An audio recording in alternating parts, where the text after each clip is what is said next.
మెగానెటివి. ఒక దేశ ప్రధానమంత్రి విదేశాలకు వెళితే దాని వెనుక ఎంతో పెద్ద దౌత్య వ్యూహం ఉంటుంది. ఒప్పందాలు, పెట్టుబడులు, అంతర్జాతీయ సంబంధాలు ఇవన్నీ ఒక ఎత్తైతే ఆ పర్యటనల కోసం అయ్యే ఖర్చు మరో ఎత్తు. మన ప్రధాని నరేంద్ర మోదీ విదేశీ పర్యటనల గురించి ఎప్పుడు దేశ రాజకీయాల్లో ఒక ఆసక్తికరమైన చర్చ నడుస్తూనే ఉంటుంది.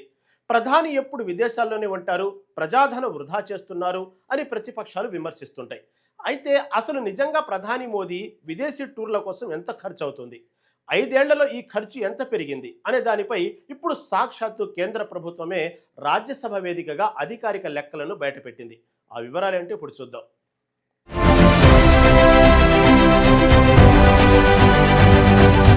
రాజ్యసభలో ఒక సభ్యుడు అడిగిన ప్రశ్నకు విదేశాంగ శాఖ సహాయ మంత్రి పవిత్ర మార్గారిటా రాతపూర్వక సమాధానం ఇచ్చారు. ఈ అధికారిక లెక్కల ప్రకారం చూస్తే 2021 సంవత్సరం నుంచి ఇప్పటి వరకు ప్రధాని మోదీ విదేశీ పర్యటనల వ్యయం క్రమంగా భారీగా పెరుగుతూ వస్తుంది. సంవత్సరాల వారీగా ఆ ఖర్చుల వివరాలు ఒకసారి పరిశీలిస్తే 2021వ సంవత్సరంలో విదేశీ పర్యటనలకు 36 కోట్లు ఖర్చయింది.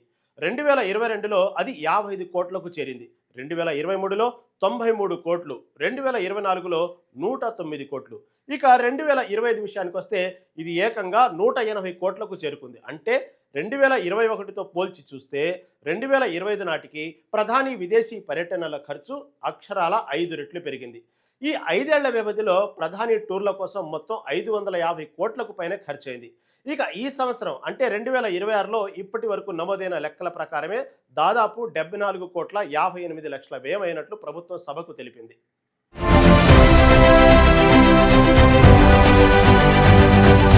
ఈ ఖర్చుల జాబితాలో ఒక ఇంట్రెస్టింగ్ పాయింట్ కూడా ఉంది. ప్రస్తుత సంవత్సరంలో మోదీ చేసిన పర్యటనలో మే నెలలో చేసిన నార్వే పర్యటనకే అత్యధికంగా బిల్ అయింది. 5 దేశాల పర్యటనలో భాగంగా వెళ్లిన ఈ ఒక్క నార్వే టూర్కే ఏకంగా 17 కోట్ల 46 లక్షలు ఖర్చయినట్లు మంత్రి సభలో వివరించారు. ఇక జూన్లో నిర్వహించిన ఫ్రాన్స్ పర్యటన తుది బిల్లులు ఇంకా రావాల్సి ఉందని స్పష్టం చేశారు. అయితే ఇక్కడ సామాన్యులకు ఒక డౌట్ రావచ్చు, కొన్ని రోజుల టూర్కే ఇన్ని కోట్లు ఖర్చు దేనికి అని. ఒక దేశ ప్రధాని విదేశాలకు వెళ్తున్నారంటే అది సాధారణ ప్రయాణం లాంటిది కాదు.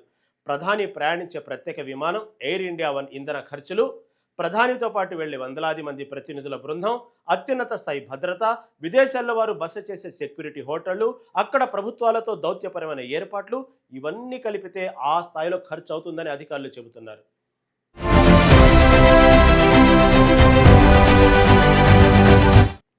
ఈ 550 కోట్ల ఖర్చుల లెక్కలు బయటకు రాగానే ప్రతిపక్షాలు విమర్శలు చేయడం మొదలుపెట్టాయి. అయితే విదేశాంగ శాఖ ఈ విమర్శలను అంతే గట్టిగా తిప్పికొట్టింది. కేవలం ఖర్చులనే కాదు, ఈ పర్యటనల వల్ల దేశానికి వచ్చిన లాభాలను కూడా సభ ముందు ఉంచింది. జూలై 2021 నుంచి ఇప్పటి వరకు ప్రధాని మోదీ పర్యటనల వల్ల రక్షణ, ఆర్టిఫిషియల్ ఇంటెలిజెన్స్, సెమీ కండక్టర్లు, డిజిటల్ టెక్నాలజీ, స్పేస్ లాంటి అత్యంత కీలక రంగాల్లో వివిధ దేశాలతో ఏకంగా 316 ద్వైపాక్షిక ఒప్పందాలు కుదిరాయి. అంతేకాకుండా ఏప్రిల్ 2021 నుంచి డిసెంబర్ 2025 మధ్య కాలంలో మన దేశంలో విదేశీ పెట్టుబడులు వరదలా వచ్చి పడ్డాయి. అక్షరాల $381 బిలియన్ ఫారిన్ డైరెక్ట్ ఇన్వెస్ట్మెంట్లు ఇండియాకు తరలివచ్చాయి. అంటే మన కరెన్సీలో సుమారు 31 లక్షల కోట్ల రూపాయల పైనే. ప్రధాని మోదీ పర్సనల్గా వెళ్ళి అక్కడి దేశాధినేతలతో, బిజినెస్ సీఈఓలతో మాట్లాడడం వల్లే మన దేశ ఆర్థిక వ్యవస్థ ఇంతగా బలపడిందని, లక్షలాది ఉద్యోగాలు క్రియేట్ అయ్యాయని ప్రభుత్వం స్పష్టం చేసింది.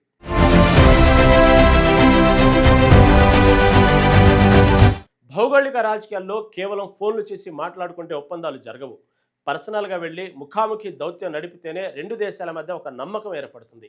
చైనా లాంటి దేశాలు పెట్టుబడుల కోసం ప్రపంచమంతా తిరుగుతున్న ఈ పోటీ ప్రపంచంలో ఇండియాను ఒక గ్లోబల్ హబ్గా మార్చాలంటే ప్రధాని స్థాయిలో పర్యాటకులు ఖచ్చితంగా అవసరం. లాజికల్గా ఆలోచిస్తే 550 కోట్లు ఖర్చు చేసి దేశానికి 31 లక్షల కోట్ల రూపాయల పెట్టుబడులు తీసుకురావడం అనేది ఖచ్చితంగా గొప్ప విషయమని రాజకీయ ఆర్థిక నిపుణులు విశ్లేషిస్తున్నారు.